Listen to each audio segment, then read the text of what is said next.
norteña.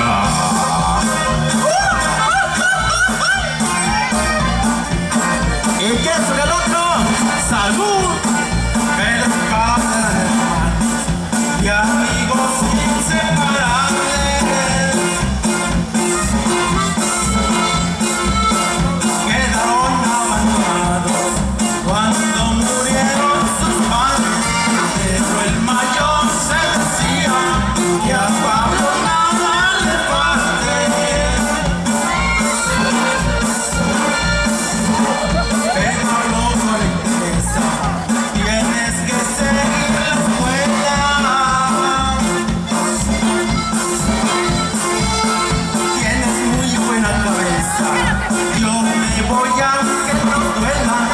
Yo trabajo y tú estudias, al cabo que el tiempo vuela.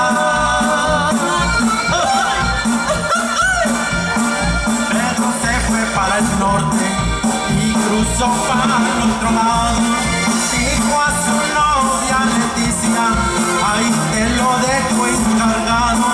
Y al transcurso de los años, Pablo se hizo licenciado.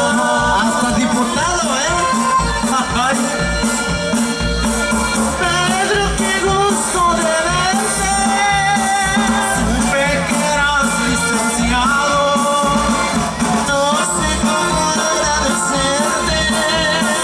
No me agradezcas, hermano. Quiero decirte una cosa. Habla, te estoy escuchando. Conocerás a mi esposa.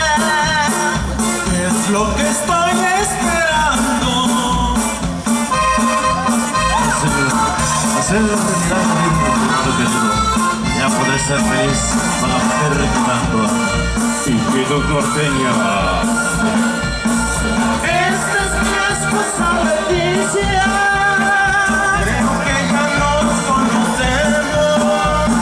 Se te borró la sonrisa. Es que me vino un recuerdo. Vas a quedarte en la casa. Eso yo nunca podría. ¿Qué es lo que te pasa? Es que lloro de alegría. No es que Pablo fuera malo, porque no supo apreciar el sacrificio de hermanos que Pedro supo brindar.